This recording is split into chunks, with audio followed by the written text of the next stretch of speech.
Bismillahirrahmanirrahim. Assalamualaikum warahmatullahi wabarakatuh. Salam sejahtera bagi kita semua dan selamat pagi.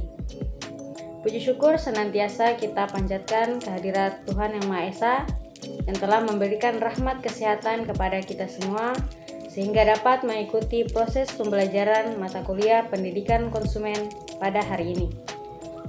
Tak lupa saya mengucapkan terima kasih kepada Ibu dosen mata kuliah pendidikan konsumen, dalam hal ini yang terhormat Ibu Hairani SPD MKes dan yang terhormat Ibu Risa Megafitri SPD MSI. Pertama-tama saya akan memperkenalkan anggota dari kelompok kami. Yang pertama saya sendiri, Narni, dengan NIM 210208501009 selaku moderator yang akan memandu jalannya diskusi pada hari ini. Kemudian ada Saudari Asri Meliasari dengan NIM 210208501001 selaku pemateri pertama. Yang ketiga, Saudari Aisyah dengan NIM 210208500013 selaku pemateri kedua. Kemudian yang keempat, Saudara Muhammad Ridwan dengan NIM 210208500005 selaku pemateri ketiga. Dan yang terakhir ada Saudari Nurmayanti dengan NIM 210208501004 selaku pemateri keempat. Pada kesempatan kali ini, kelompok kami akan membahas materi dengan judul Hak dan Kewajiban Konsumen. Baiklah, kita masuk pada sesi pemaparan materi, yakni pemaparan materi pertama akan disampaikan oleh Saudari Asri Meliasari. Kepadanya disilakan. Baik, terima kasih kepada moderator yang telah memberikan kesempatan untuk saya. Di sini saya sebagai pemateri pertama ingin menjelaskan mengenai pengertian konsumen dan jenis-jenis konsumen. Pengertian konsumen adalah semua pihak yang menggunakan barang atau jasa yang ada di masyarakat, baik untuk kepentingan pribadi, orang lain, dan makhluk hidup lainnya, dan untuk tidak dijual kembali. Menurut Undang-Undang Nomor 8 Tahun 1999 Pasal 1 Ayat 2 tentang Perlindungan Konsumen. Pengertian konsumen adalah setiap orang pemakai barang atau jasa yang tersedia di masyarakat, baik bagi kebutuhan diri sendiri, keluarga, orang lain, atau makhluk hidup lainnya, dan untuk tidak diperdagangkan. Dengan kata lain, sebagian besar konsumen adalah pengguna terakhir dari suatu barang atau jasa. Bila pembeli barang bertujuan untuk dijual kembali, maka pembeli tersebut adalah konsumen antara yang dikenal dengan distributor atau pengecer. Kata konsumen berasal dari bahasa Inggris, yaitu consumer, yang artinya adalah setiap orang yang menggunakan atau mengkonsumsi suatu barang atau jasa.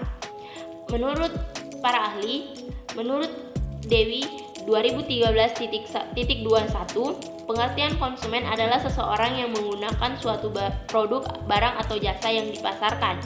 Menurut Sri Handayani 2012.22, pengertian konsumen adalah seseorang atau suatu organisasi yang membeli atau menggunakan sejumlah barang atau jasa dari pihak lainnya. Menurut Aziz Nasution, arti konsumen adalah setiap orang yang mendapatkan barang atau jasa yang digunakan untuk tujuan tertentu. Dan yang terakhir adalah menurut Phil Kotler 2000 dalam bukunya Principles of Marketing, pengertian konsumen adalah semua individu dan rumah tangga yang membeli atau memperoleh barang atau jasa untuk dikonsumsi secara pribadi. Yang kedua, saya ingin menjelaskan mengenai jenis-jenis konsumen.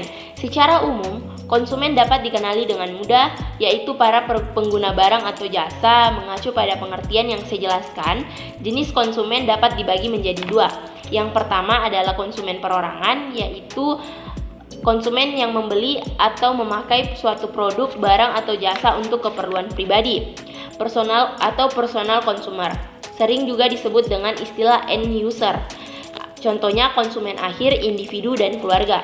Yang kedua, konsumen organisasi. Pengertian konsumen organisasi adalah konsumen yang membeli atau memakai suatu produk, barang, atau jasa untuk keperluan operasional organisasi. Misalnya, perusahaan yang membeli bahan baku atau keperluan lain agar perusahaan dapat beroperasi dengan lancar. Contohnya, konsumen Organisasi atau konsumen antara disebut distributor, agen, atau pengecer. Mungkin itu saja yang dapat saya jelaskan, lebih dan kurangnya mohon dimaafkan. Selanjutnya saya kembalikan kepada moderator. Baik, itulah pemaparan materi dari Saudari Asri Meliasari. Selanjutnya, pemaparan materi berikutnya akan disampaikan oleh Saudari Aisyah. Kepadanya disilakan. Assalamualaikum warahmatullahi wabarakatuh. Perkenalkan, nama saya Aisyah dengan NIM 2102 0850013 dari kelas PKK 04. Baik, di sini saya akan membawakan materi bagian C, yaitu perlindungan konsumen di Indonesia. Perlindungan konsumen adalah segala upaya yang menjamin adanya kepastian hukum bagi konsumen, memberikan perlindungan kepada konsumen. Konsumen adalah memakai barang atau jasa yang tersedia di dalam masyarakat untuk kepentingan sendiri, keluarga, orang lain maupun makhluk hidup lain yang tidak diperdagangkan. 1. Dasar hukum perlindungan konsumen. Pada hakikatnya terdapat dua instrumen hukum yang penting yang menjadi landasan kebijakan perlindungan konsumen di Indonesia, yaitu pertama, Undang-Undang Dasar 1945 yang merupakan landasan sebagai sumber dari segala sumber hukum di Indonesia, mengamanatkan bahwa pembangunan nasional bertujuan untuk mewujudkan masyarakat yang adil dan makmur. Tujuan pembangunan nasional diwujudkan melalui sistem pembangunan ekonomi yang demokratis, sehingga mampu menumbuhkan dan mengembangkan dunia dengan memproduksi barang dan jasa yang layak dikonsumsi oleh masyarakat. Kedua, Undang-Undang Nomor 8 Tahun 1999 tentang Perlindungan Konsumen atau UU-PK. Lahirnya undang-undang ini memberikan harapan bagi masyarakat Indonesia untuk memperoleh perlindungan atas kerugian yang diderita atas transaksi suatu barang atau jasa. UU-PK menjamin adanya kepastian hukum bagi konsumen. 2. Asas perlindungan konsumen. Poin pertama, asas manfaat. Mengamanatkan bahwa segala upaya dalam penyelenggaraan perlindungan konsumen harus memberikan manfaat sebesar-besarnya bagi kepentingan konsumen dan pelaku usaha secara keseluruhan. 2. Asas keadilan. Partisipasi seluruh rakyat dapat diwujudkan secara maksimal dan memberikan kesempatan kepada konsumen atau pelaku usaha untuk memperoleh haknya dan melaksanakan kewajibannya secara adil. 3. Asas keseimbangan. Memberikan keseimbangan antara kepentingan konsumen, pelaku usaha, dan pemerintah dalam arti material maupun spiritual. 4. Asas keamanan dan keselamatan konsumen.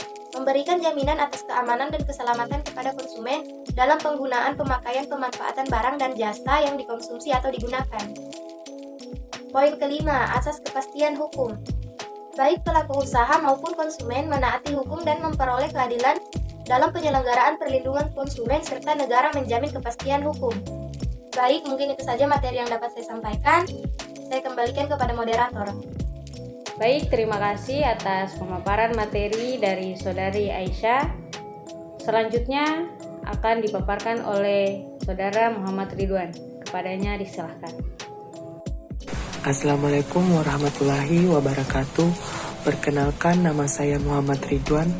Di sini saya akan melanjutkan pemaparan materi dari teman saya, yaitu materi selanjutnya, tujuan adanya perlindungan konsumen. Secara umum, tujuan perlindungan konsumen yaitu untuk memberikan kepastian dan keseimbangan hukum antara produsen dan konsumen sehingga terwujud suatu perekonomian yang sehat dan dinamis sehingga terjadi kemakmuran dan kesejahteraan masyarakat. Sedangkan sesuai dengan pasal 3 Undang-Undang Perlindungan Konsumen, tujuan dari perlindungan konsumen adalah yang pertama, meningkatkan kesadaran, kemampuan, dan kemandirian konsumen untuk melindungi diri. Yang kedua, mengangkat harkat dan martabat konsumen dengan cara menghindarkannya dari akses negatif pemakaian barang dan jasa. Ketiga, meningkatkan pemberdayaan konsumen dalam memilih, menentukan, dan menuntut hak-haknya sebagai konsumen. Yang keempat, menciptakan sistem perlindungan konsumen yang mengandung unsur kepastian hukum dan keterbukaan informasi serta akses untuk mendapatkan informasi. Yang kelima, menumbuhkan kesadaran pelaku usaha mengenai pentingnya perlindungan konsumen sehingga tumbuh sikap yang jujur dan bertanggung jawab dalam berusaha. Yang keenam, meningkatkan kualitas barang dan jasa yang menjamin kelangsungan usaha, produksi barang dan jasa, kesehatan, kenyamanan, keamanan, dan keselamatan konsumen. Sekian dari apa yang saya sampaikan. Jika ada salah kata, mohon dimaafkan. Wassalamualaikum warahmatullahi wabarakatuh. Itulah pemaparan materi dari Saudara Muhammad Ridwan, dan yang terakhir akan dijelaskan oleh Saudari Nurmayanti. Kepadanya disilahkan. Baik, saya Nurmayanti dengan NIM 21020850104 akan melanjutkan pemaparan materi berikutnya, yaitu tentang hak-hak dan kewajiban konsumen. Yang pertama, hak-hak konsumen. Menurut Tri Siwi Kristi, hak konsumen secara umum dikelompokkan ke dalam 4 bagian, yaitu hak untuk mendapatkan keamanan, the right to safety, hak untuk mendapatkan informasi, the right informate, hak untuk memilih, the right to be chose, dan hak untuk didengar, the right to be heard. Menurut Rom Tupati Masang dan kawan-kawan menjelaskan tentang hak-hak konsumen sebagai berikut. Yang pertama, kebutuhan pokok, yaitu hak untuk mendapatkan barang dan jasa yang dibutuhkan untuk mempertahankan kelangsungan hidup yang mencakup pangan, sandang, perumahan, pelayanan kesehatan, pendidikan, dan sanitasi. Yang kedua, keamanan, hak untuk dilindungi dari pemasaran barang-barang atau pelayanan jasa yang berbahaya terhadap kesehatan maupun kehidupan. Informasi, yaitu hak untuk mendapatkan perlindungan dari merek-merek atau iklan-iklan yang menipu ataupun mengelabui. Hal ini sangat diperlukan untuk keperluan memilih dan membeli. Yang keempat, pilihan, adalah hak untuk memilih barang maupun jasa pada tingkatan harga dan terjamin mutu yang setara. Yang kelima, perwakilan, hak konsumen dalam pembuatan maupun pelaksanaan kebijakan pemerintah. Yang keenam, ganti rugi, merupakan hak-hak konsumen untuk mendapatkan ganti rugi bila terdapat barang jelek atau tidak sesuai semestinya.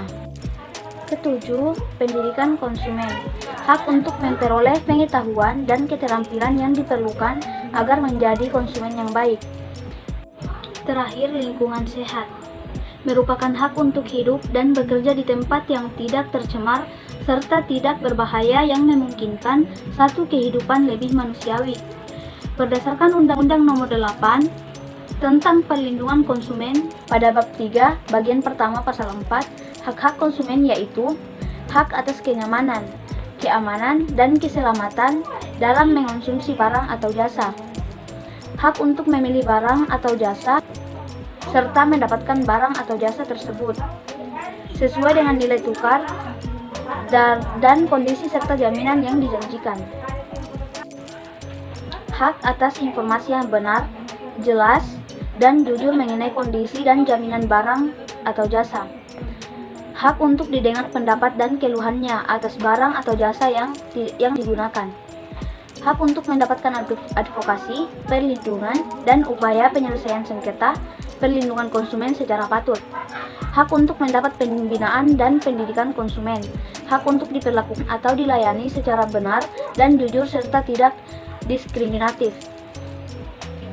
Hak untuk mendapatkan kompensasi atau ganti rugi apabila barang dan atau jasa yang diterima tidak sesuai dengan perjanjian dan tidak sebagaimana mestinya. Yang kedua, kewajiban konsumen. Kewajiban konsumen menurut pasal 5 Undang-Undang Perlindungan Konsumen yaitu membaca atau mengikuti petunjuk, informasi dan prosedur pemakaian atau pemanfaatan barang atau jasa demi keamanan dan keselamatan. Beretikat baik dalam melakukan transaksi pembelian barang atau jasa, membayar sesuai dengan nilai tukar yang telah disepakati, mengikuti upaya penyelesaian hukum sengketa perlindungan konsumen secara patut. Menurut Rom Tupati Masang dan kawan-kawan, adapun yang menjadi tanggung jawab atau kewajiban konsumen adalah 1. Kesadaran kritis adalah tanggung jawab agar lebih kritis terhadap harga dan mutu suatu barang maupun jasa yang digunakan.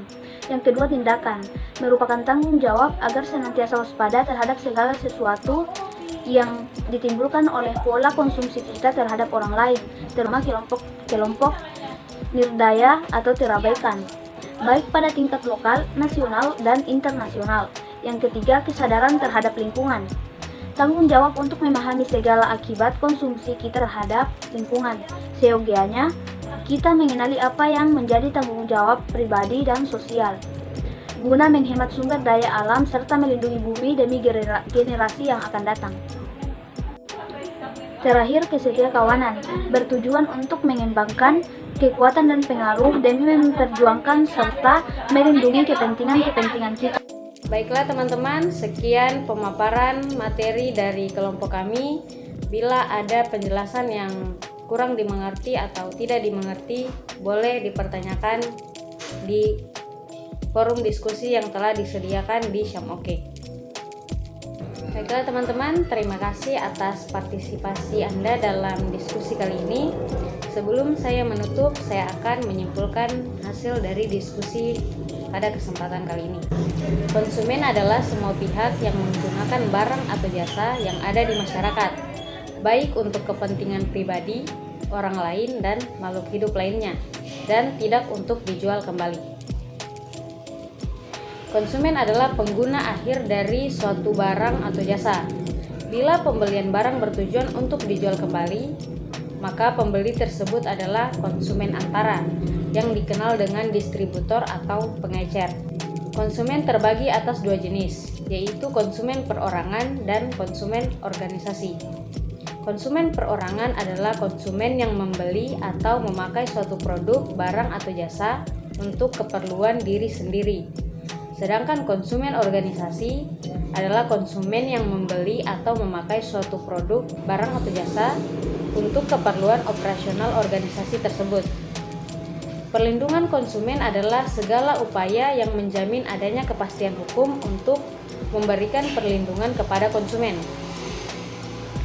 Pada hakikatnya, terdapat dua instrumen hukum penting yang menjadi landasan kebijakan perlindungan konsumen di Indonesia, yakni yang pertama, Undang-Undang Dasar 1945. Yang kedua, Undang-Undang Nomor 8 Tahun 1999 tentang Perlindungan Konsumen (UU-PK).